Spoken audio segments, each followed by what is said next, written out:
and welcome back to Season 5 of MD Glow Muscle here at the Unrise Media Studio with me, your host, Giles Thomas, and we are joined one day out from the Legion Sports Festival, Stanimal. Oh, yeah! I was thinking, how do I introduce this guy? Is it Stan, Stanimal, Stan? Oh, so anyway, Stan, thank you so much for joining us, mate. So you're one day out. How are you feeling? I feel phenomenal. Like it's been a really different prep, but like I'm bringing my best. I'm feeling very, very confident. Like I've never been this confident about the look I'm bringing on stage. And like with Patrick Chor, we're really controlling every variables, and we've been experimenting, and we know how my body responds to everything. So yeah, it's fun. It's really fun to. I'm excited. Like I've just trying to prevent from cooking too much to keep the surprise for tomorrow, but I'm really excited. Yeah. I saw the update video that that Patrick posted, and you definitely, this is by far the best you've looked. Thank you. Thanks. Yeah. So what I want to know is how did you end up working with Patrick Tour, given that he's all the way over in Europe? Why not like a Chris Aceto or somebody else? Why Patrick in particular? I was with Chris Aceto for 3 or 4 years. Yeah. But Patrick is. I just wanted something. I want to change. You know, I've been coached by Kirk Chiddick when I first started in men's physique here and turned pro. Then once I qualified for the Olympia by coaching myself in 2017, I joined Chris Aceto for the Olympia in classic physique. Mm-hmm. I was until 2021 last year when I moved to Vegas, and I want to just to learn more. So I wanted to try a different approach. I wanted somebody that would give me more attention during the off season, which is not necessarily a main focus. And I knew Patrick because I was born in France and I grew up in Switzerland. Patrick is Patrick is Switzerland. He speaks French, he speaks German, he speaks English, he speaks Italian, he speaks every language. He's very smart, very knowledgeable. He's a great guy. We got a good. I've seen him, at shows here and there. Like as I was traveling since 2014. So we just, we knew each other. And when I moved to Las Vegas, I in the back of my head, I was thinking maybe to work with Neil Hill because he was going to be in Vegas too. And, it's good to have your coach right here. And once I got to Las Vegas last year, Neil wasn't here. He had to stay in Mexico or something like some kind of visa thing to take care of. And Francisco Barrio was here, El Nino, Argentina. So he's prepped by Patrick too. And we were just talking, and then I just got the conversation started with Patrick, and he was like, okay, let's see how you look. Send me some pictures, and he sent me a diet, and we just started working together like that. It's fantastic. So I didn't realize all the connection with the Switzerland and everything like that, because I've been friends with Patrick for probably 8-9 years now. And I'm glad to see he's kind of working with high profile athletes, in America, especially now. I think it's really, really good because, So now it's funny because I was thinking actually, because you've gone from men's physique to classic to open. I think you kind of support the idea that there is a kind of gateway category to another category, because I think if you're men's physique, I think you're destined to be in men's physique. But competitors like yourself and Brett Wilkin kind of prove that you can transition successfully. What was the category you would say before open that you were most successful in? Classic physique, for sure. Classic. Yeah. As I grew, I got more successful. Yeah, I went to the Olympia twice. I got top 10 last year in 2019. So classic physique was definitely a good division for me. And the thing is, like, I just make really good progress every year. And my legs always been a good, but like probably my best body part back before I started training. So when classic physique came around, I want to have fun. I want to pose. I want to try it out. I even asked, some people opinion, and they were like, no, just stay men's physique. I was like, screw it. I'll just do it anyway. Yeah. And then, with Sean, we're training, working, and Sean was always encouraging. We were like, you're a bodybuilder, man. You're just a bodybuilder. Just don't worry about the weight. Don't worry about the size. That's not what bodybuilding is about. Just keep doing what you're doing. And once you outgrow the classic physique weight limit, then, just jump into the open bodybuilding. Because classic physique and 212 is, for me, it's the same. It's like lifting 5 pounds, the same weight. Yeah. So it doesn't make sense to do 212. And yeah, that's just what I've been doing. I'm just taking my time, growing, but surely I think proportions are number one. Like symmetry is always like the most important thing. So trying to keep everything growing evenly, and that's what allowed me to grow throughout those divisions. You know, it's just classic physique. It gave me like a frame. It kept a frame. You know, it gave me a frame of to grow within. And once I do it, I kept just the same principle, just making sure everything is balanced and keep growing. But the size itself is not my main concern. Like, I know a lot of people get stuck into this, and bodybuilding is, you know, big. You have to have a lot of size. But I don't think bodybuilding is all about size. I think bodybuilding, first of all, is about beauty. Mm-hmm. So you need symmetry, you need conditioning, and that I know I can bring. And the size, I mean, I've seen Sean on stage at 265, and I've seen him winning at 238. So people will never guess. Like if you they all think, oh, they're 270, 280 on stage. I mean, I would bet you that Phil Heath was never more than 245 on stage, and he was 7-time Mr. Olympia. Like, he's one of the best ever. So yeah, there are some mass monsters, but that's not all what bodybuilding is about. I was talking to someone yesterday, and I said, what did Ramy have to do to win the Olympia? And he said, he's a judge, and he said he had to come in lighter. So you're saying that Sean had to come in at 238, you know? Because I saw him in Prague, I saw him at the Olympias, you know, competing like at that kind of 250 plus body weight. And to win it, he actually had to come down because that's how his physique looked its best. Yeah, he can hold his fullness, and he gets more and more details. Mm-hmm. And I think that's one thing too about bodybuilding is like the more details and more conditioned you are, the bigger you look. Yeah. And that's one thing I'm being fortunate with. The way I train and my genetics, I have a lot of details on my physique. So, I mean, that just makes everything just look way bigger than it is too. I mean, your thing is, I saw the progress video that Patrick posted. I was like, you've got size, but your symmetry is flawless. Thank you so much. Yeah, I mean, I don't know which video he posted, but have a look. Is it? When was that? How far out was that one as well? I'm not sure. I'm just trying to see what he posted. I think he posted it yesterday. I see pictures. No, I don't know. So the picture he posted yesterday was from yesterday. Mm-hmm. 2 days out, we started filling out, but I don't see the video. I'm not sure which one you're talking about. Yeah, no, it was a front, like, kind of hands clasp, most muscular, and you look really, really good. I'm just curious to know how far out that was. Oh, I think that was a month ago. That was when I was guest posing at the High Roller, the Mark Anthony show. Oh wow, it's a month out. Wow. Yeah. I think so. I think that was a month ago. The video where, I was guest posing, I had 10 on, and that was a month ago. Yeah. So I'm someone, I can't pinpoint your height and weight. I can't, normally I've got a pretty good idea, but I can't work out how tall what's your height and weight? Well, I'm 5'10", and this morning I woke up at 245. 245. What were you as classic? But my cutoff weight was 207. Oh, wow. So, yeah. So was it a struggle to make classic that final year? Yeah, it was. When I was working with Preciso, we were about 6-8 weeks out, and I was around 230, and I was close to be ready. And Chris was like, "That's the last time we're doing this." Yeah. And that's why after the Olympia 2019, the following week, that's why I saw you in Italy. I jumped in my first bodybuilding show. You were emceeing that show, the Yamamoto Cup in 2019 in San Marino. Oh, sorry, that was 2017. 2019, yeah. 2017 that was. No, 17 I was doing classic. I didn't go to 2019. I didn't go to that one. You were in 2019 after the Olympia. Which one? Weren't? Which one? The Yamamoto Cup, like the week after the Olympia. No, it wasn't me. Somebody else. I'm pretty sure it was you. We talked for a bit. Rolly won that show. Nathan was second.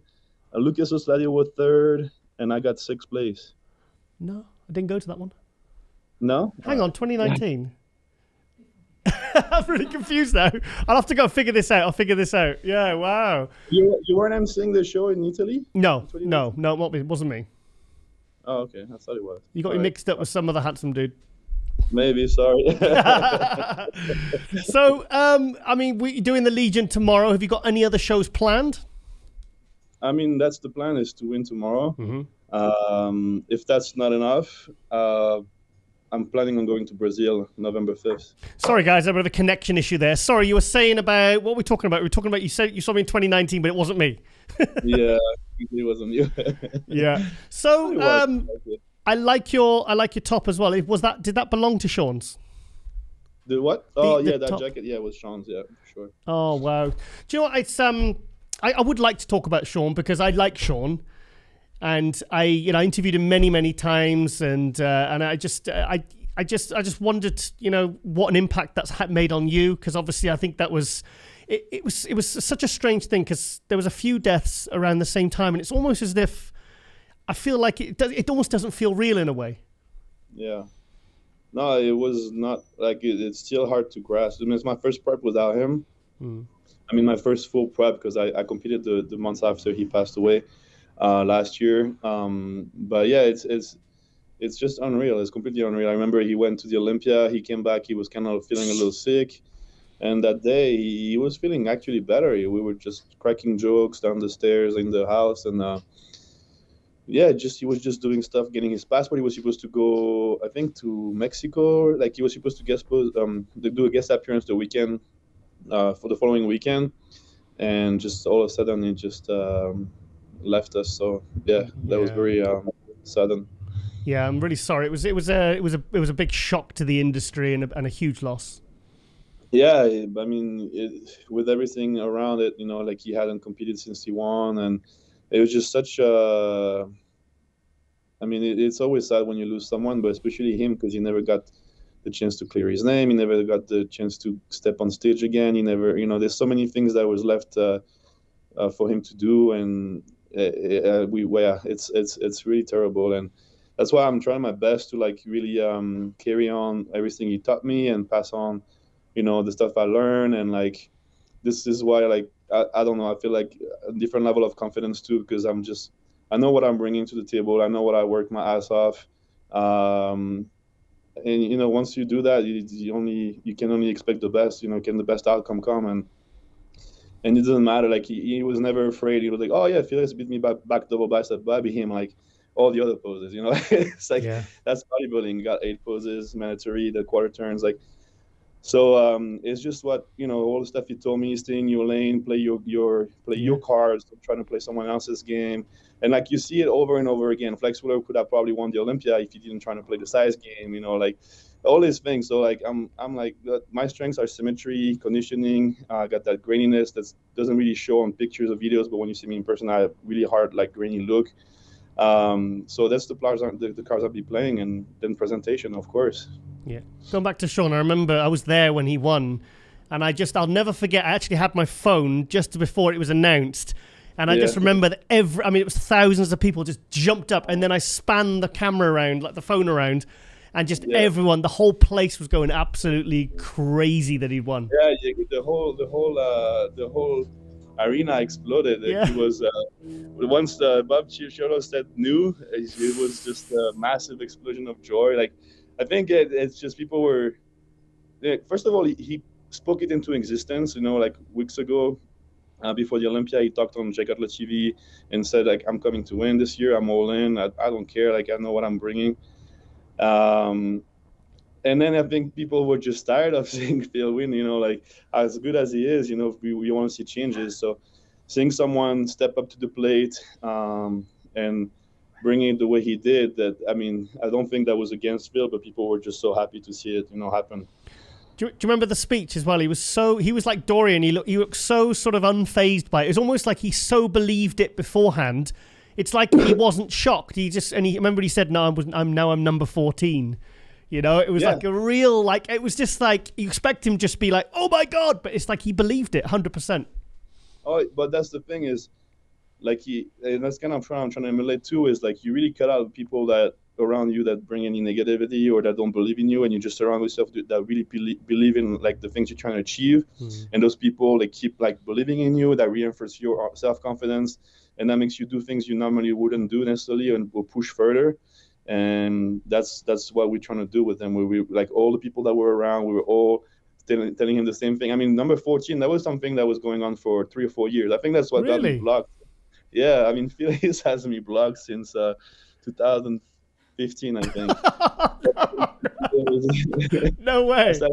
That's how I became friends with Sean. We were like training at the same time, and we were chatting before and after. And I was like, "Oh, it's too bad you're posting all these pictures with quotes, but like it's not relatable. But you're a very funny guy. People don't know any of that.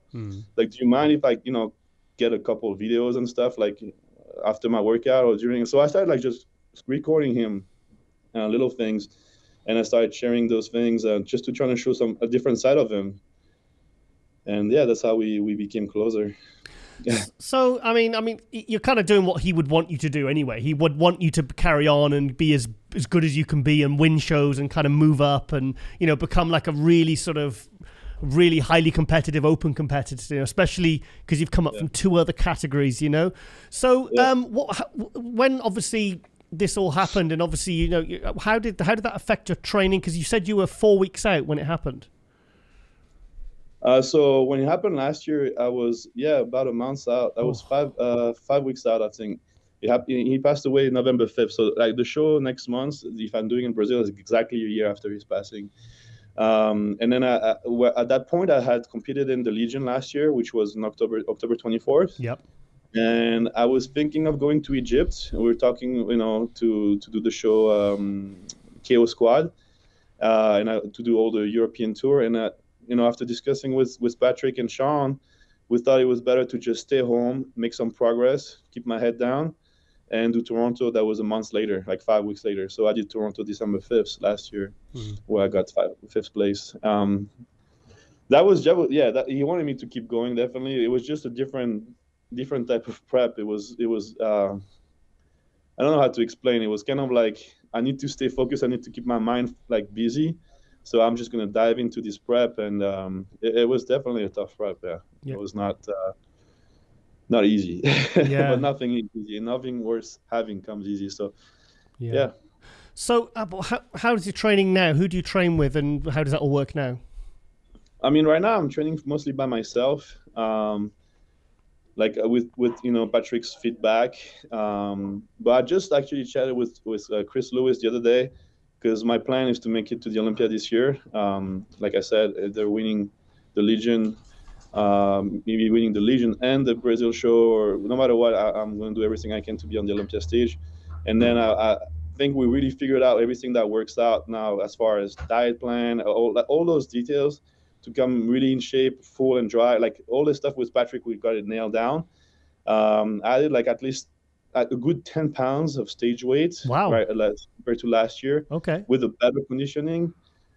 So I think I can easily add another 5-10, and I think at that weight I'll be extremely competitive, even at the Olympia, at the level I want to be. So next year I'd like to work with Chris Lewis as far as training, my training plan, and he lives in LA, so it's not far from me. So we could be connecting every like 4 to 6 weeks, and then, you know, as we get closer to the show, work more together, figure this kind of things out. But we always had a great chemistry with Psycho, Chris Lewis, Psycho Fitness.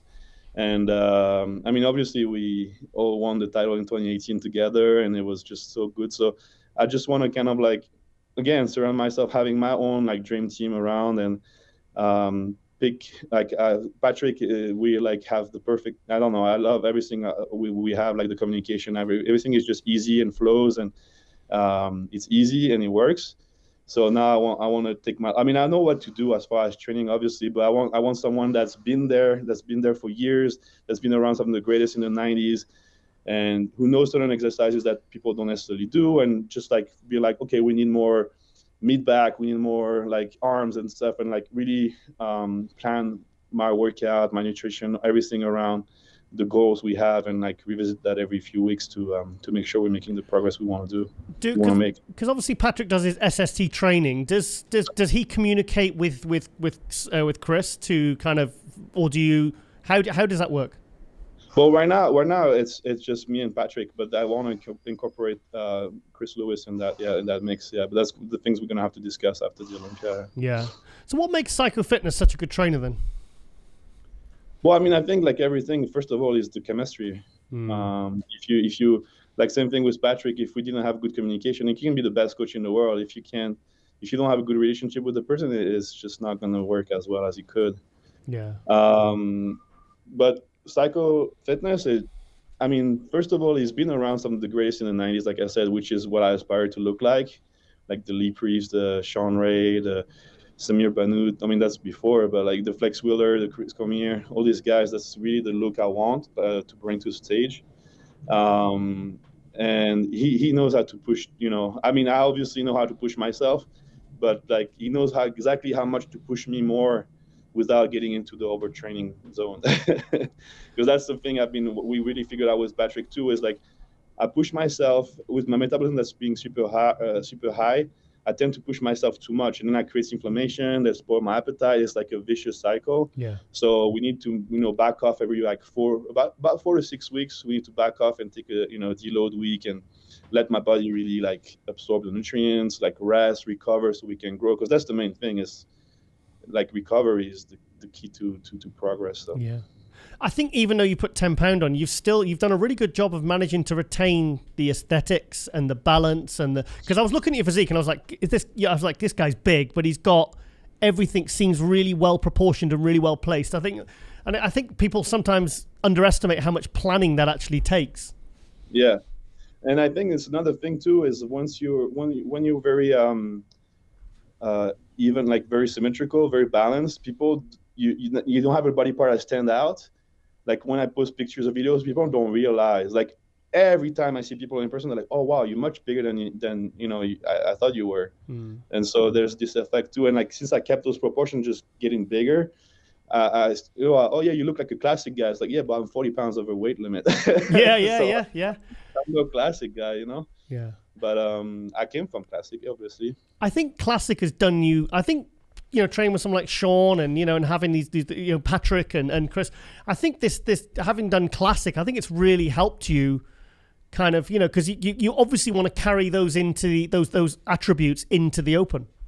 Yeah, exactly. That's always been my goal. Once I switched over to open, a lot of people were like, "Oh, you're so good for classic. You got that look, you got the proportions." Like, yeah, but I'm just gonna do the same thing. Just like I have the frame to fill out. Yeah, I have room to add more.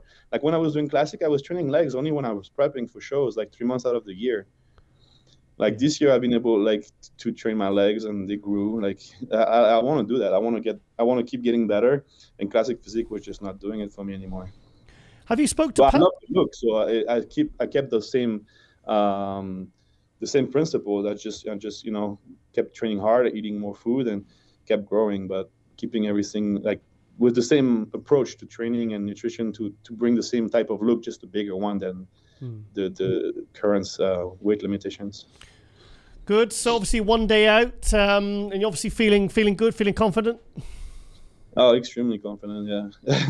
Nice. Excellent. No, it's nice to see, because sometimes it's touch and go whether you can get somebody a day out and they're relaxed and you seem because you seem relaxed, but you seem confident with it, Yeah, I mean, the thing is, obviously, I respect every competitor. Like, it's not a question of respect. And Justin Rodriguez is a terrific competitor, as far as Jamie and Eva Longoria. I forgot his first name. I mean, there's a lot of great competitors. Obviously, competing. Tonio. It's just when you've done the work and you know what you're bringing. Like last year, for example, I did the Legion. It was a stacked show. And I beat some guys that were in the top 10 at the Olympia last year. Like I beat last year. I was ahead of Patrick Moore. I was ahead of Cedric McMillan, Charles. So all these guys, like they're also top 10 competitors. So Justin Rodriguez being top 10 guy, yeah, it's impressive, but it doesn't scare me at all. I know I know he better be on his A game. The thing with Justin is, though, you could never tell, because sometimes at 1 or 2 weeks out, he looks so watery, and then he always seems to sort of like, I just for me, that would be very, very stressful if I was competing and I looked like that 2 weeks out. Well, it is, because we have different like reference. Like Sean was the same. Like I've seen Justin changing over the weeks. He changed extremely fast. I think he tends to hold quite a bit of water. Mm-hmm. And that was the same thing with Sean. Like people would see him and be like, "I never be ready." Like, I mean, even like when he made those statements in 2018, he was going to fill his out. People were like, "Are you too small? You're too soft. You're not even going to make top 10." And it's like, okay, sure, man, bring it. Stan, I'll hold my hands up, right? Because I was a big Sean Roden fan, but I tell you what, that year, because he broke his jaw the year before, and he was, which we didn't know about, and he was 5th place. Yeah. Like when, he was not in my conversation for the win that year. He just wasn't. And then when he came out on stage, I was like, holy shit. Yeah, I mean, the thing is, 2016, sorry, he got second place. Yeah. So a lot of people were talking about him coming into 2017. And then when he broke his jaw, we started prep. He was skinny fat. It was like 230, 225. I was bigger than him in classic at that year when we started prep. Wow. And then he just met them. Like, it was a complete transformation. It was so impressive to see. He just grew like and got leaner at the same time. From 230, he went back up to like 275, 280. And we were like, that was when we were training in Oxnard with Psycho Fitness and him. We would train for 3 hours, and our workouts would be like pull-ups, T-bar rows, barbell bent over rows, dumbbell rows. Like, it was like, all the hard exercises, you choose them, we would have them back to back to back. Then we had like the touch. We were training for 2-3 hours at the time. Wow. Holy shit. Yeah, it was. But the challenge is like, the more you beat his body, the more he responds. Yeah. Yeah, there's a point where my body stopped. I need to back off. Him is like, the more you push him, the better he looks. Okay, guys, sorry, lost a bit of connection there again, so I've rang Stan back there. So you were saying about the lengthy training sessions you did with Sean and then Chris, and so you train by yourself now. Do you still manage to generate that level of intensity? Yeah. Well, what I wanted to finish first is like 2017. So he actually brought the size back, and like when we were at the Olympia, in Vegas before the show, he looked insane. Like, we just left the room and something happened. I think that was the beginning of his ulcers, and something happened, and he's just had that watery film like around his body on stage. And that was, a bad year. Still got 5th place, So a lot of people like wrote him off after that. But we knew, we were like, the look he had, it was not a 5th place. It's just that he didn't show up the way he was supposed to. And we were like, well, we just cracked the formula. We know exactly how, his body loves to be pushed. And so that's what we went and did. Like, we started prepping for the Arnold 2018, and he had to pull out like 6 weeks out. That's right. Yeah, because that was the big ulcer. And then Olympia 2018, he came and won, obviously. So, but yeah, as far as training, right now I'm training by myself. And yeah, I that's the main thing, is like, pushing myself is not, I always grew up, doing sports, and like, I always been, I know how to push myself. So actually, it's, for me, I need more someone to like tell me like, okay, that's enough, back off. Yeah. Then, one more rep. If you have someone tell me more, like, do more reps, I'll do more reps, but that's going to be detrimental for me at the end. Yeah. Are you a strong bodybuilder? No, I don't want to consider myself strong. No, mentally, yes. Yeah. But as far as weight, I don't consider myself strong. I mean, it doesn't really matter. Like, strength is not what we show in bodybuilding anyway, so it's not a focus of mine at all. But I'm strong enough. But I don't say, like, I'm not like an Ian Vayer or James Ollingstead, no. Because you like your shoulders and everything. You look like you've got, because your traps, your shoulder, you've got nice aesthetics, but you're very, very thick. But I think that's the way I train. I hold a lot of the contraction. I go very slow, squeeze hard. But I mean, I have strengths. I'm just not like a crazy Herculean type of strength bodybuilder. Like, again, I'm not one to train like James Ollingstead. I don't throw like weights like that. Like, everything is very isolated, very controlled. I have a different style of training. I think I just like to isolate and really like maximize. So my training is very targeted. So I'd rather use less weight and really feel it and go slower and get the most out of that perfect execution than trying to throw a little more weight and actually dissipate the tension over all the muscles. I think that kind of heavy progressive overload style of training works better when you're starting out, isn't it? And then you kind of build that, and then it gets to the point where you're lifting such big weights that you're actually risking injury, really, aren't you? Yeah. But I think it's good. Yeah, it's good to create a base. But I think if you do a lot of heavy, I believe if you do a lot of heavy training, you're gonna have a very strong core and waist, and that's kind of thicken up this part. That's why I'm trying to be very mindful of my exercise selection, so there's not too much obliques, or too much core into my workout. Yeah, I'll do abs, but I have a specific workout for abs. I'm not trying to reinforce my core while I'm doing back, or I mean, of course, a little bit is gonna happen, but I'm trying to really isolate what I'm training every time. Yeah. So obviously you spoke about Justin. I mean, another one of the big names coming over for the first time competing in America is Jamie Christian. What's your thoughts on him? Because obviously he's kind of a new guy on the way up now. Yeah, no, I love Jamie. We just chatted last night. We had a little podcast we're trying to do, but we had some sound issue. But Jamie is the type of physique I love. Like he's extremely impressive. He's got a great X frame. His conditioning is really good. He's just super, super, super tall. Yeah. Yeah. He's like 7 inches tall. He's like, 7 inches taller than you. Yeah, no, it's nuts how tall he is. So yeah, he's a great bodybuilder for sure. I mean, I'm excited to see him on stage and actually compete with him for the first time. It's going to be good. So because you've done your check-in now. The check-in was last night, wasn't it? Correct? Yeah, we had the check-in yesterday. Yeah, good. So you're excited to compete in the Legion because that is a really good show. Oh no, I'm super excited. I've done Chris Min's shows since. I mean, the thing is, when I moved to LA in 2013. I met Chris and he was here, we were chatting at Gold Gym, in the little cafeteria area, by the microwaves and stuff. And he was like, oh, I'm going to have my show next year, my first show, like the Ferrigno Legacy is going to be in Santa Barbara. Okay, that's cool. I was a, NPC competitor. And I went there to support it. I just turned pro when he got this show. But I was not ready to start to jump into the pro ranks yet. And then the following year, I did it in men's physique.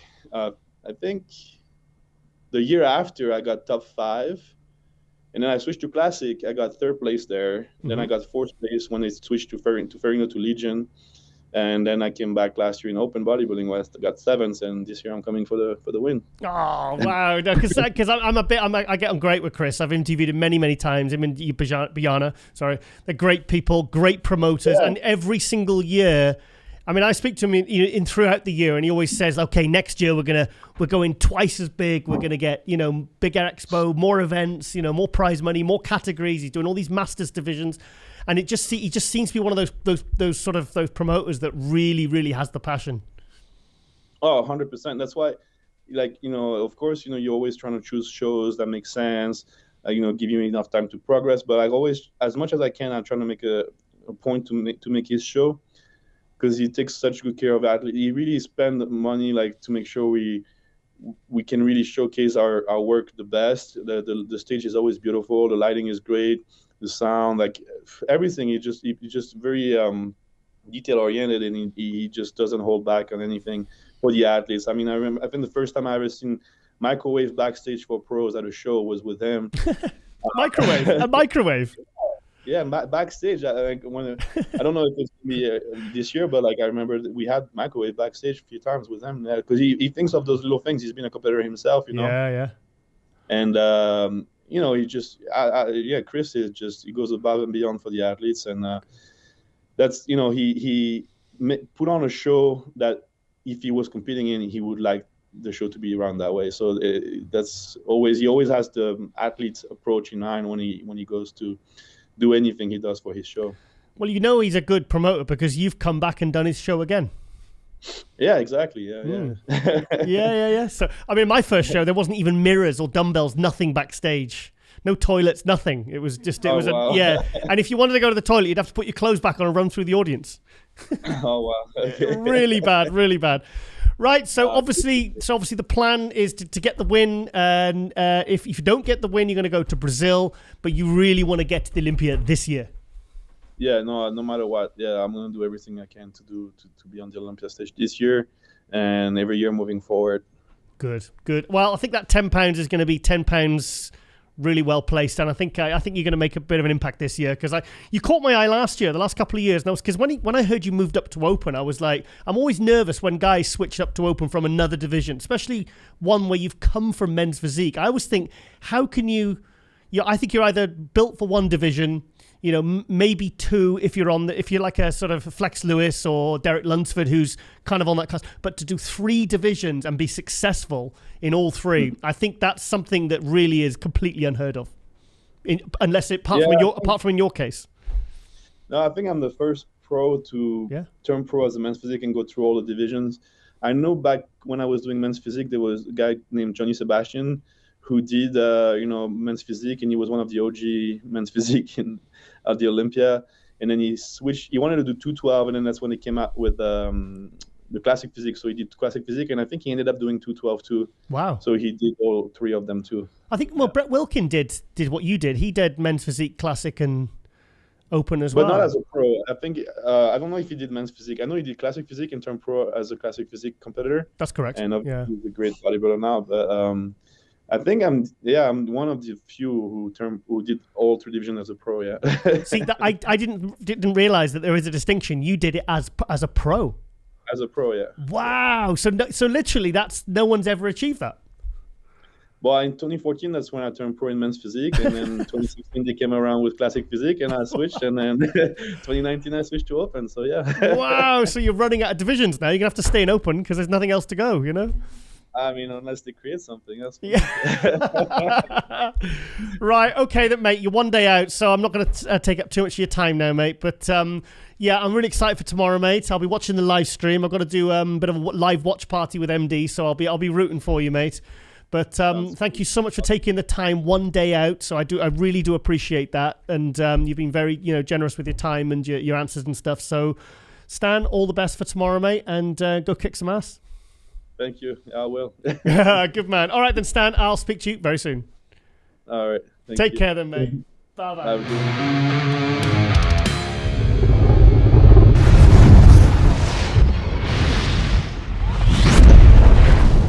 Okay, guys, and welcome to Hot News for Season 5, Episode 7 of MD Globe Muscle. Hot news.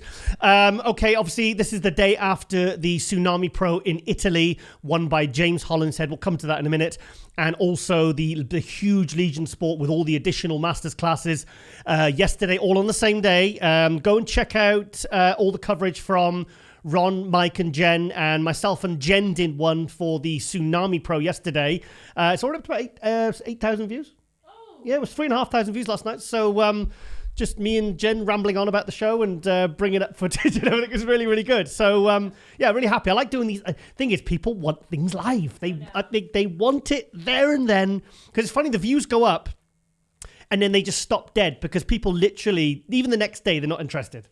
So it's yeah, they love the live stuff, and I like doing it as well, and it's good fun, and it's kind of, you get to see our first reactions, and it's definitely a step forward in technology because yeah, there's a lot of advancements. Anyway, so we're going to talk about our first guest. Stanimal,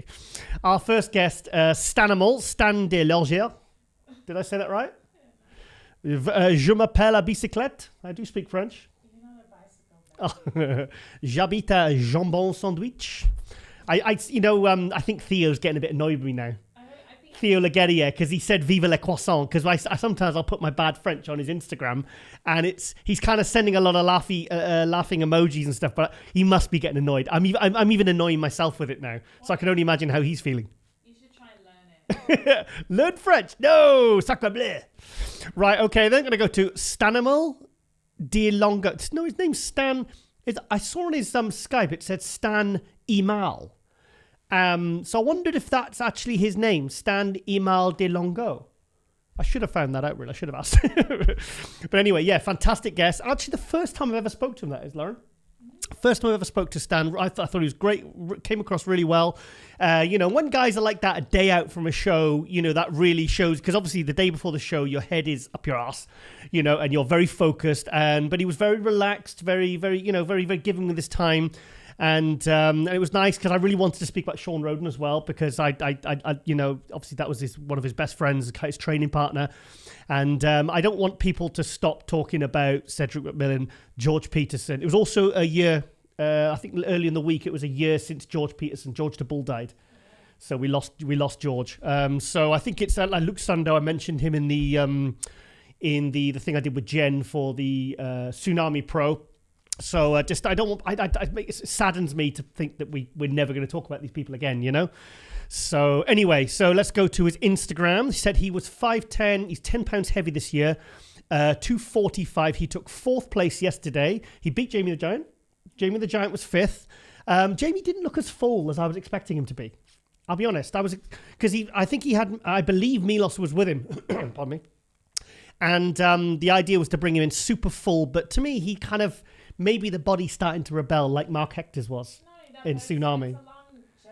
Yeah, it is a long journey, and then trying to carb up, 3, 4. I mean, that's his, was it 4th show on the trot? And this time it's in the USA. Yeah, exactly. So he's done it. So Jamie the Giant has done Italy, Arnold UK, France, and this one. I mean, to make your body, to expect your body to respond over and over and over again. 3, 4 weeks on the trot, well, 5 weeks on the trot, no more. Like 6 weeks on the trot. That's a lot. But, Jamie did top 5 there in a very, very stacked show. So congratulations to him. So, right. Okay. Let's have a look at Stan. I like this one here. I like his hands on hip, most muscular. Let's have a look. He's very symmetrical. What's he doing? Oh, is he just, is that it?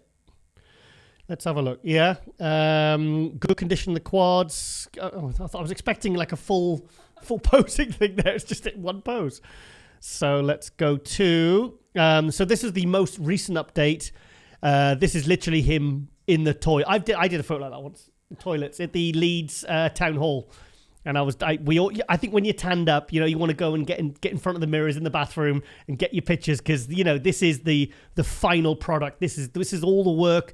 And then when the tan goes on and you're dried out and you're carved up, the first thing you want to do is when you get that tan, is you want to go see how you're looking. And thing is, backstage it's packed, so you want to.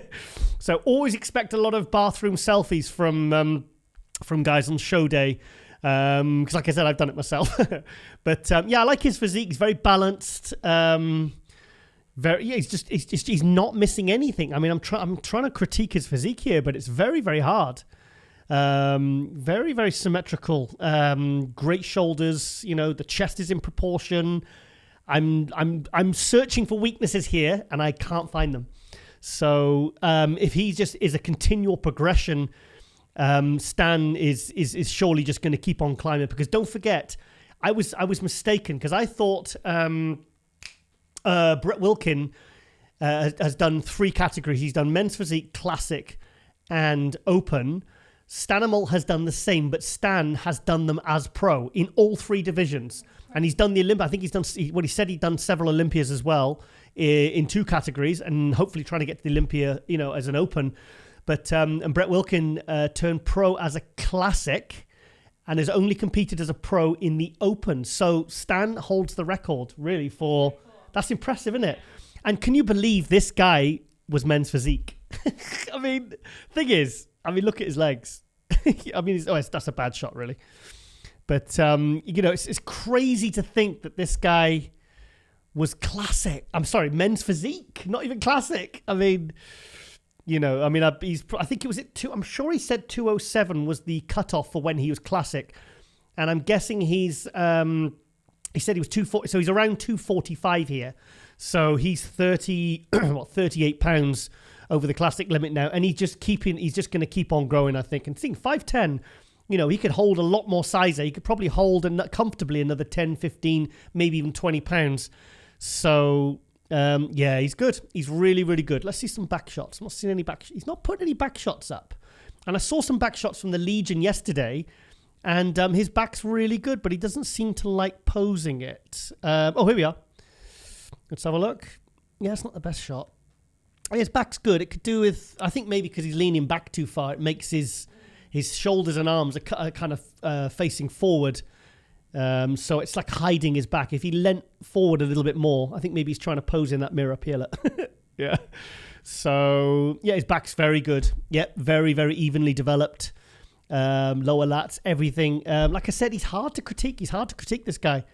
He's just going to be a continual work in progress. And, like I said, it was a great guest to have on, and another one ticked off the list. So, and took 4th place.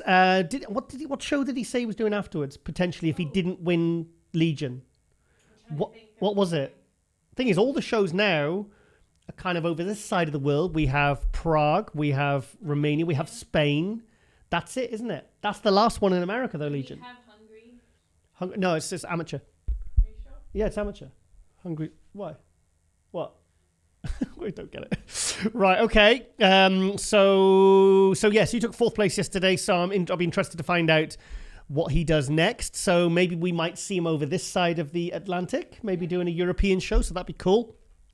Right, I'm gonna go to, as I always do, Daniel L. from Bodybuilders Without Borders, because He's basically covered all the shows and other shows that I don't even know about. So let's go to the news first of Michael Krizanek, Slovakian, originally from Slovakia, who now has his pro card. I mean, this was no shock. Let's face it. I mean, but Michael Krizo, yeah, it looks great. It looks great.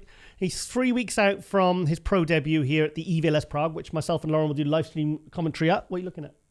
There's dishwashing soap in the coffee. Dishwashing soap. You were looking at his physique going, ugh, and I was like, I can't believe you're doing that. Krizo's amazing. But so he's got his pro card. And do you know what? I really like the fact that he didn't just try and get his pro card from the elite side transferred, or he applied for it without having to go through the proper channels. I respect the fact that he actually went to a pro qualifying contest and got his pro card the proper way, because I think it would have upset. I think it would have upset a few people if he hadn't have done that. Because I mean, you know, it was a foregone conclusion, I think, that he was going to get his pro card. I mean, unless he did something absolutely ridiculously, or like this, or guys, you know, literally would have to be better than him turning up in that contest. The odds were very, very slim. So I don't like this footage, really low resolution. So, but like I said, I didn't expect him to come in 100%. He looks 3 weeks out there. Maybe he's planning on doing another show. Well, I said he's doing Prague. He's doing his pro day. Come on, Lauren. No, he's doing the EVLS Prague in 3 weeks' time. That was the plan all along, to turn pro at the Italy show, the amateur Olympia, the day before the Tsunami Classic, and then go and make his pro debut at Prague, hopefully get his qualification and a win, and then get to the Olympia. So could you imagine that? This is a guy that in October, whatever, 8th or 9th or whatever he was, or 7th, was amateur. And people are already talking about this guy being a threat at the Olympia this year. So that's pretty incredible, really. But I just don't be disappointed if he doesn't win Prague, because, you know, you're going to get big names turning up to that show. And, you know, one step at a time. He's 31 years old. He's still a work in progress. I mean, he's put a lot of size on. If you see the video of him with next to Blessing Awadibu, competing against him in the elite side back in 2017, you know, he was a lot smaller. So this guy is just a continual progression. And I'm really excited. I'm really excited to see him in the flesh in Prague. When he walks on stage, we'll be there with our headsets on, giving our opinion. And I'll be brutally honest about what I think. And but it would be interesting to see who turns up to that show. And, you know, the more established pros, and see how he compares, because there's a lot of hype around Krizo. I mean, I wrote an article in this in this issue of MD. May as well show him it. It's at the back. I can't believe they put me at the back. My column's at the front now. There you go. There's the article I wrote. And basically they're saying the article's called what? You should take that one to Prague, get him to sign it. Oh, okay, yeah. Future Mr. Olympia threat. And I'm like, guys, he's not even pro yet. So I kind of said in the article, you know, calm the fudge down, you know? So, yeah, there you go. Look. Okay, anyway, enough about my article on Krizo. Let's talk about Krizo. And, yes, so that was huge news. And, like I said, not a shock. So, and then also, Yuman Eaton won his class at the Legion Sport. Cool. Yuman, yeah, he won the over 35 Masters 212, because Legion now is really starting to bring the Masters classes back. And also, there will be Masters classes at the Romania Pro Muscle Fest. So I wonder, because they tried the Masters thing when they brought back the Masters Olympia in '94, and it kind of went well, kind of didn't. I mean, eventually it fizzled out. But it'd be interesting to see. I mean, for me, you're not a Masters at over 35. It's money. Okay. Oh, I see what you mean. No, it's more money they're paying out. So I get what you mean. But no, I mean, at the end of the day, more pro classes means more money that the promoters have to put out there. And but Masters over 35. I think minimum Masters should be over 45. I don't think, like, when I was 30, 38, I didn't consider myself if I'd competed. I mean, I competed 2013. How old are you if you're a master? 9 years ago. I was 36, so by this, I would have been a Masters in my last show in 2013. Wait, how old are you if you're a master? Normally it's, it used to be 40 and over. They had over 40, over 50, and at the Masters Olympiad they even had the over 60. But but for me, I think, because I was at the Masters Olympia in 2012, that was the one that Dexter Jackson won. And Dexter Jackson was kind of in his prime. It was only 4 years after he won the actual Mr. Olympia. So it was no shock that he won that. Tony Freeman was second. Dennis James was third. And then you had guys like Roland Sherlock making comebacks, and all these other kind of like Masters guys in their 40s, 50s, and I don't think there's anybody in their 60s. And of course, they were getting annihilated by the guys that were early 40s who were still competing successfully as open pros, like Tony Freeman, like Dexter Jackson, like Dennis James. So for me, minimum over 45 for Masters. Otherwise, I don't think you can really call yourself a Masters. What do you think, Lauren? Give me the final word on this. Come on. I don't know. Okay. Okay. Well, took too long. Sorry. I don't know if it's because I'm not at that age yet. Okay. Yeah, you're far off that age. My God. So, a bit of an age difference between me and Lauren. Yep. You're as old as the woman you feel. Sorry. Sorry, darling. Sorry. Do you know why I like Lauren? Because she laughs at my jokes. I don't always get them. She doesn't always get them, but she still laughs. Exactly. Oh, hang on a minute. That's not good. That's not good. Hold up. Right, okay then. So let's have a quick look at the Tsunami Nutrition. These were these Jonathan Morio's photos. Yes. Are they? Yes. I don't see the watermark. Oh, there he is at the bottom. Yeah, there he is. Yeah, Jonathan Morio from Spain. This is what you need to do more on yours. You need to do the finger thing and zoom in like this. See? I know. Looks better, doesn't it? You got to do it. It's a very sensitive trackpad. I know, but Oh, God, we're really losing light now. Right, okay. The top four was sensational. First place was James Holland's here on the right. Second place was Alfred Shiriaku, who we tried to get on in this episode, but he had bad Wi-Fi. So we're going to wait till he gets home to Romania, and we're going to get him on for next episode. So we're going to interview him later on in the week for next episode. We did try. That's why there's only one guest in this episode, because Alfred was the other guest, and he was actually on screen, wasn't he? We're not lying. he was on screen. Yep, we was on screen, but his Wi-Fi was shit. So third place was Mark Hector. Supposed to get him on today? No, because I tried, but he's traveling back. He's traveling back, and he said he travels back tomorrow in the daytime, but today he said I will still have the same Wi-Fi problems. So I said no, it's got to be right.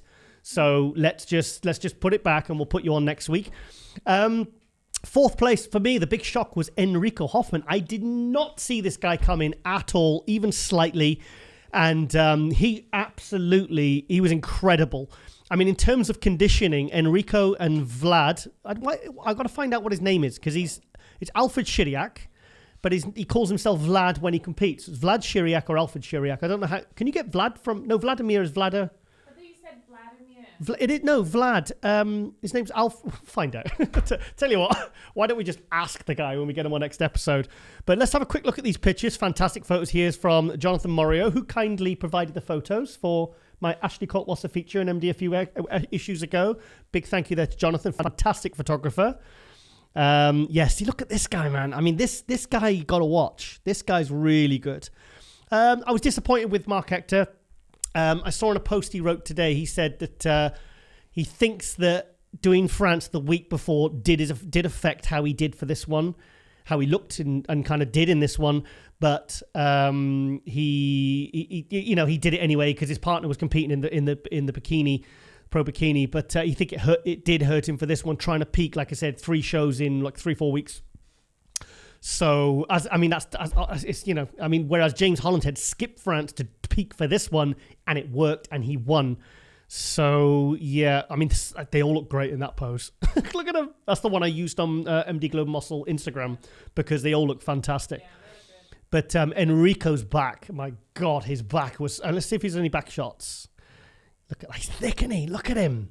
I mean, you got to watch out for this guy. And I tell you what, look at Vlad there. I mean, Vlad is... Would you say Vlad's better than James there? And that's one of James's best shots. I like James's legs. James has got ridiculous legs. His legs... Yeah, I think Enrico and Vlad definitely need to bring their quads up. I think... Yeah. But look at the back. I mean, look at his shoulders. I mean, James Holland said... His shoulders are ridiculous, but this guy's shoulders, I mean, they're better. Wow. I mean, that's impressive. And tell you what, look at Vlad there in the back shot. I mean, fault that. That's incredible. That's incredible. Yeah. I mean, could Vlad and Enrico have been 1 and 2? I think when I watched the live stream, I think when you saw James's size, he kind of did dominate the lineup in terms of his overall just he's gigantic. I mean, he looked like 20, 30, 40 pounds heavier than all these guys, and he probably was in all likelihood. So, yeah, I mean, look at the I mean, his lat spread, it's detailed, it's thick, but so is Vlad's. You know, as you can see, Mark is fading here. It's like he got 2%. No, he wasn't even really that much sharper than France, but he kind of flattened out. I think he's losing muscle now, and he's losing fullness. And his body is going to start probably rebelling if he does more shows. Could he do Prague, do you think? Because he said on his Instagram he's going to make a decision of whether he's going to do Prague or not, or more. Sorry, not Prague, but doing more shows for this season to try and qualify for the Olympia this year. I mean, I'd love to see him maybe in Prague, Romania, or Spain. I think he could. The thing is, we got Spain as well. Now, when these guys usually get their qualification, they'll usually, like James, he won't do any more shows now until the Olympia. So there's a few guys that I think deserve to be in the Olympia this year. Mark's one of them. I think Vlad. We got Brett Wilkin coming over for the Romania. We have, Krizo. I mean, what could happen there with Krizo? I mean, that's 4 guys, you know. So I hope we don't see what Nathan Yash did last year and goes and does two. Like, say James won here. He doesn't then go and do Prague or go and do Spain and take that qualification from somebody else, which happened last year with Nathan when he did those 4 shows on the trot and he had 3 firsts and then a 4th place. I don't know. It's these guys' careers. If they want I know, but multiple shows. but James is shutting it down now to the Olympia. I know, but as a person that's looking at it from a perspective where you're competing and this is your career, I think you should do as many as you can. Yeah, I know, but ideally we want to see. I want to see Vlad. I'd love to see Enrico at the Olympia. So Brett Wilkin ain't coming all that way to come second and prepping again. So that's fantastic. Yeah, it was a good, very, very solid top 4. Oh, Mohamed Elaman messaged me today. He was a bit gutted about not being. He says I wasn't top 3. I wasn't even top 5. So he was disappointed, and I said to him, "Do Prague," and he says, "I can't do Prague." And I'm assuming that's because of the whole visa thing from Russia. Because remember, he had the problem with the flying to Finland and then driving from Finland to Italy. So, and I asked him if he was doing Romania, and he didn't answer.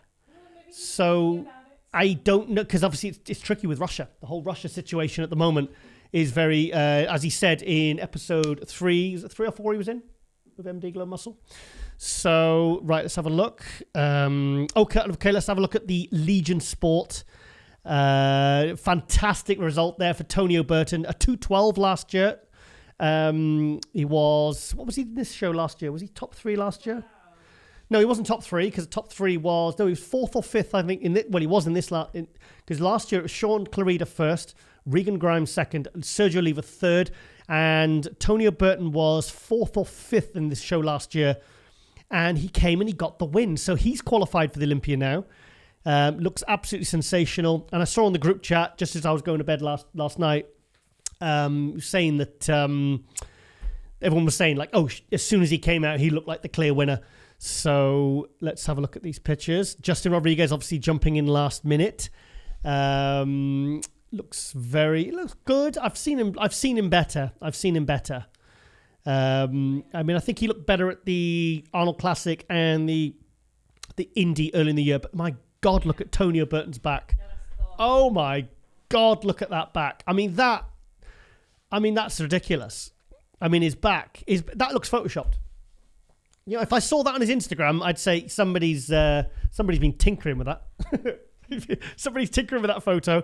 But you know, as you can see, these are untouched pictures. You know, so I think he won this quite clearly by great legs. I love his rear shots, his delts. I mean, everything looks nice and full and round. Everything's popping. You know, so yeah. So he was top 10. He came 10th in the 212. Was it last year in the Olympia? I'm sure Ron Harris said 10th last year at the Olympia. And so he's going now to the Olympia this year as an open. So that'll be very, very interesting to see. Look at his abs as well. He's got really nice abs. Be careful of that midsection bloat, though. He's got to be very careful of that because, like Dexter Jackson, who I liken him to, Dexter Jackson used to get a lot of lower ab distension. And I remember seeing it at the Arnold in 2012 when he was fifth, and it was really bad. So it's because the guys with the long waists, they have with the nice wide shoulders. It looks great stood and relaxed in the lineup, but they can end up with lower ab distension. So that's the kind of the flip side of that, you know. But yeah, he looks really, really good. I think this is the best condition I've seen him in as well.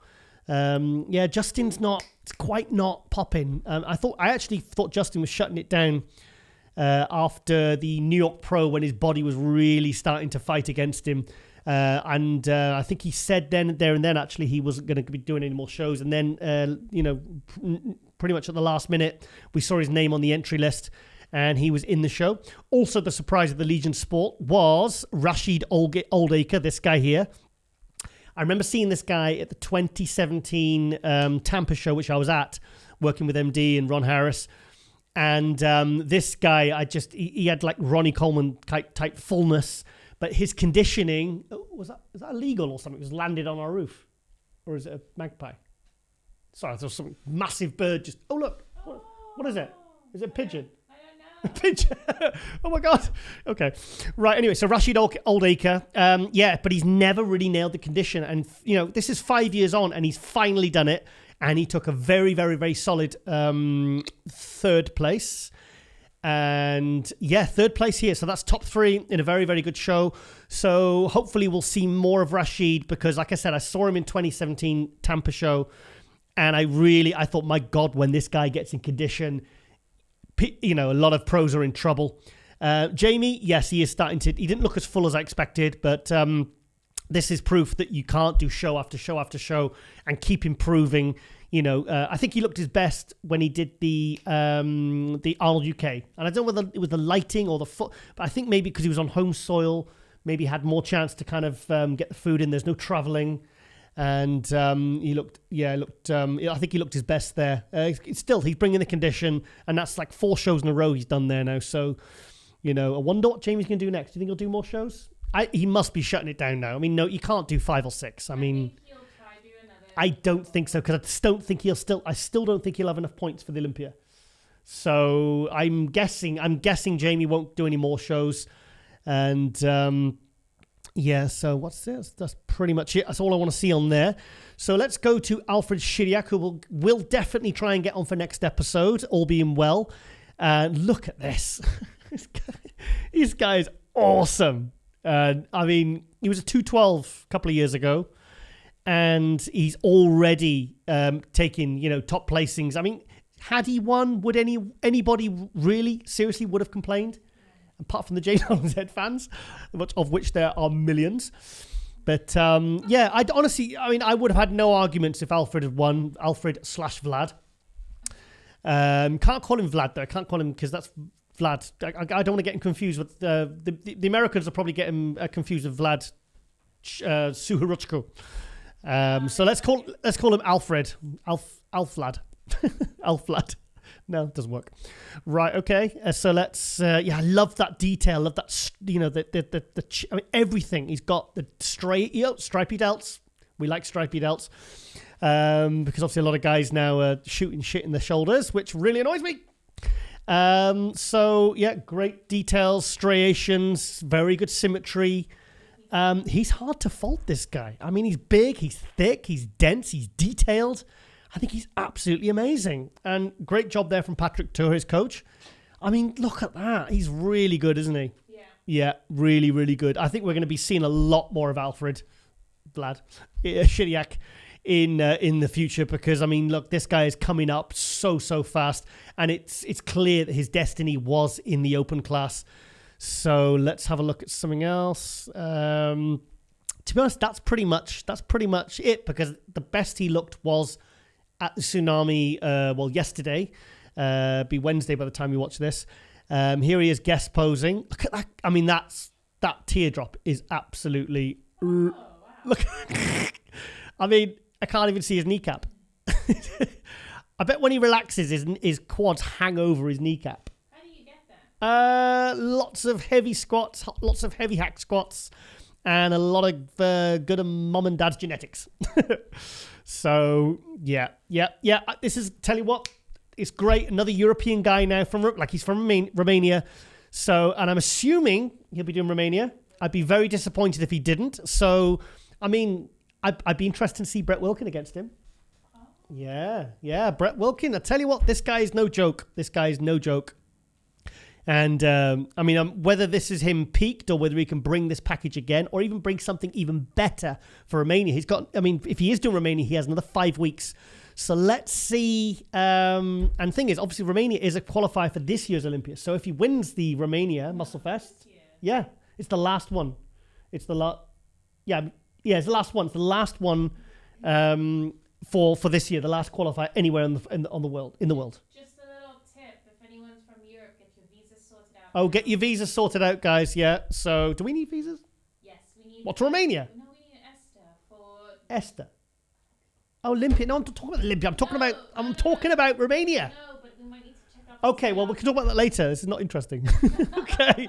Right, okay, we're going to go to the big surprise of the Tsunami Pro Cup Classic, whatever you call it. Enrico Hoffman. Like I said, he's doing Prague. Enrico's doing Prague, so I'm excited about that. Like I said, I mean, he looks like, when I saw this picture, I was like, yeah, he looks good. But I mean, what his physique translated to on the stage, now that was shocking. Very, very shocking. I thought he was absolutely incredible. And to me, he just looks like Branch Warren 2.0.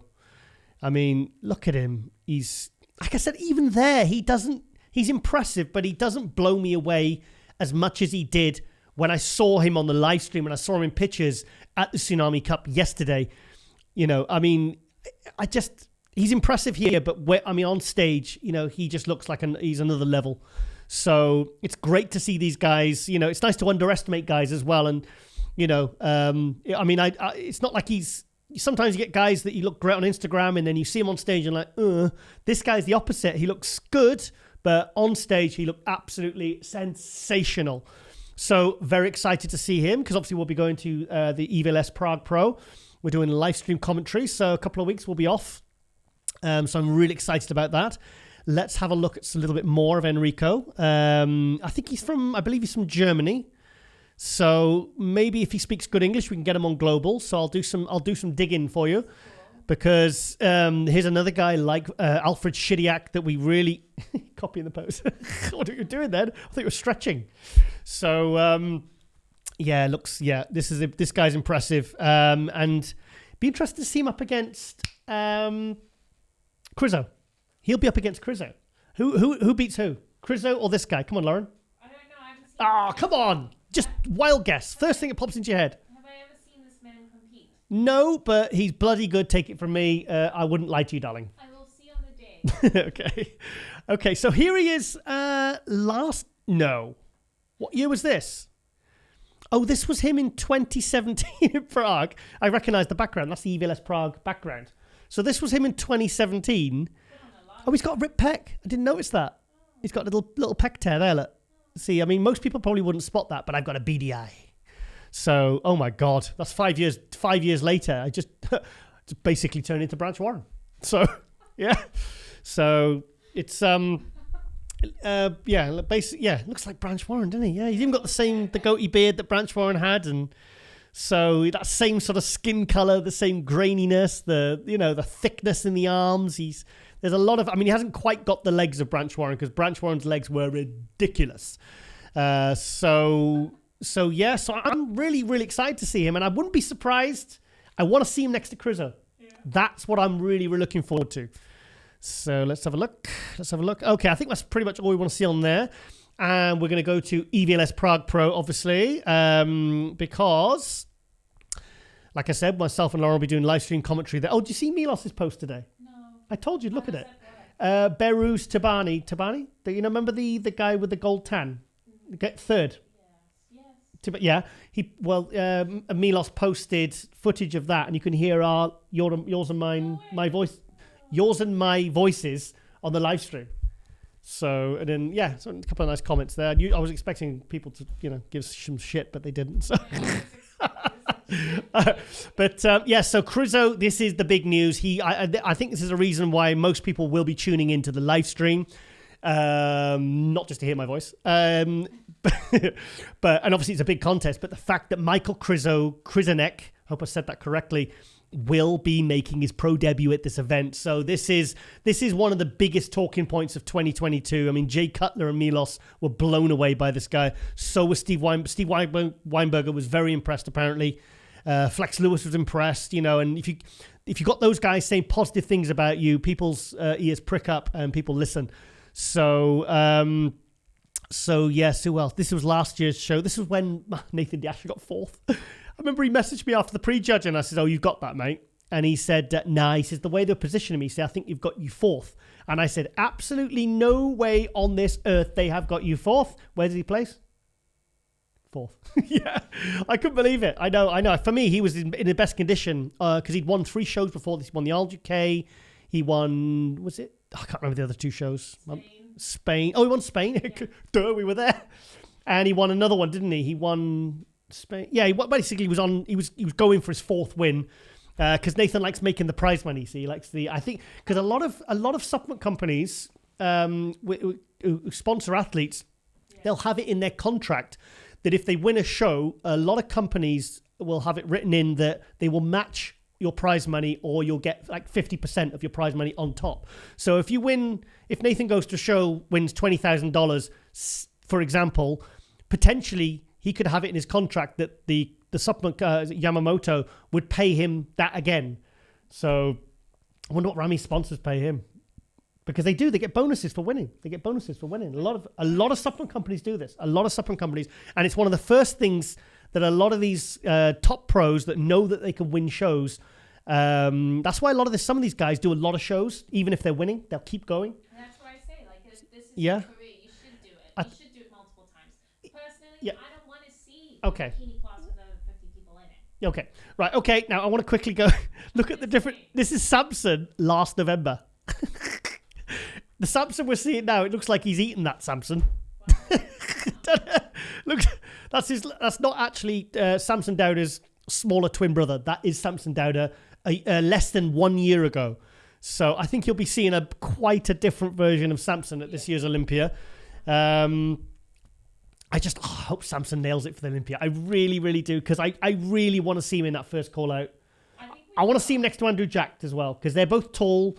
They're both the kind of like the hot new names, the new faces at the Olympia. That's what I want to see. I'm really excited about that. Regan, of course, he's qualified. He's out of the Olympia now. I think that's a mistake. I think if you qualify, you should do the Olympia. Why is he not doing it? He wants to do the Arnold and just says he's not going to. If he's not winning, what's the point? Something like that. It was on Jay Cutler's podcast. And of course, Rafael Brandao. And look at this, all tall guys as well. Well, Nathan's 5'9", but Rafael is 6'1". I think Regan's around 6 foot. I've interviewed him. He was sat on a table though. He looked tall, but he still looked tall. No, I've seen him. I've stood next to him. He's about my height. And Samson he's about 6 foot as well. So it's good to see four tall guys there. Let's have a quick look. Do you want to see the judges or? Yes. You want to see the judges? Okay, then. It's Ildiko, who's sorted all my travel arrangements out for the Hungary show, the Fit Parade this coming weekend. Leona, you know Leona, don't you? We like Leona. Leona, Steve Weinberger, the head judge. So that'll be, that's a really seriously good judging panel. So Thomas Tobacca, I like this guy. I remember seeing him a few years ago. He did the 212, and I think he's done open as well. Oh, he's doing 212. Very, very good physique. Keep an eye out for this guy. And we got Steve Benton in the 212. So yeah, I need to go through I want to see who's competing. And Jan Turek as well, who did Tsunami yesterday. Very good from the back. Needs to get a bit bigger from the front. So obviously over the next week or two, we'll see more updates from EVLS Prague Pro. So I'll come back to this account next week. And like I said, we're really excited to be going. And because like I said, I went to the first one in 2012 when Dennis Wolf won. And I said Sean Roden was second. And it was such a great event. But I wish I'd gone the year after. That was the one where Kai Green kicked off backstage. because he knew he wasn't going to make top 3, and he pulled out the show, said he was sick, and then he was sat in the audience eating snacks. And he looked absolutely fine. And I heard a rumor from somebody that was backstage, said he went absolutely crazy at George Farah and went absolutely ballistic and had a proper hissy fit. And so basically hinting that he was not competing, not because he was sick, but because he knew he was going to make top 3, and he was watery, and he was trying to blame his coach and everything. But you didn't hear that from me. So it's ancient history. We don't need to dig up the past, Lauren. No, I've been accused of being a Kai Green hater, you know, and a Ramy hater, an Andrew Jack hater, and I'm not at all. I'm not at all. Seriously, I'm not. I don't hate any of them. I think they're all amazing, but I think when there's sometimes a bit of can I say the word fuckery? I think when there's a bit of fuckery, I think sometimes it needs to be called out. A bit of poor behaviour, and like the crying in the parking lot. I was not on board with that because I knew the story behind that. So anyway, it's we're not archaeologists. We're not going to dig up the past. So be fair. So that's my best joke. Sorry, Lauren. It's all downhill from here. Right. Okay. Then now I do want to bring this picture up, guys, but part of me kind of doesn't, because I mean, okay, I'll give you the story behind this. Right, okay. When they said they were going to do a graphic, because I'm doing live stream commentary at the Fit Parade this weekend. Stop laughing. When I said that I sent them probably 6 pictures, you know, me looking all kind of cool and sexy and suave and serious and professional. And somehow they disregarded all these pictures and found this one that you took, which was actually a satire of, because you'd done the same pose. And I did it afterwards, like copying you, but it was meant for our personal Instagrams. I didn't think it would end up on a graphic, a professional graphic, to promote the fact that I'm doing live stream at the Fit Parade in Hungary, in Budapest. Budapest? Is it Budapest? I hope it's Budapest. Well, I'm flying somewhere anyway. They've sorted it. So I'm not telling the pilot where to go. But yeah, so they used this photo, and I said, are you sure you want to use that picture? She says, yes, great energy. So part of me didn't want to bring this up because such a silly picture. And I mean, at least it's recent. I mean, that was from, stop laughing. That was from Sweden. That was from Sweden back in April when we were doing the live stream. I'm sorry. So, such an awful picture. Should I go get the picture quickly? No, please, no. So anyway, that's I can't wait. My first ever time in Hungary. Tiger emoji. So anyway, I'll be flying out this Friday to Budapest. Bucharest. No, Bucharest is Romania. Budapest. Do you know how I know it's Budapest? From Avengers. Because Hawkeye and what's the name, Black Widow, they talk about it. They talk about Hungary. No, they didn't mention Hungary. They just say Budapest.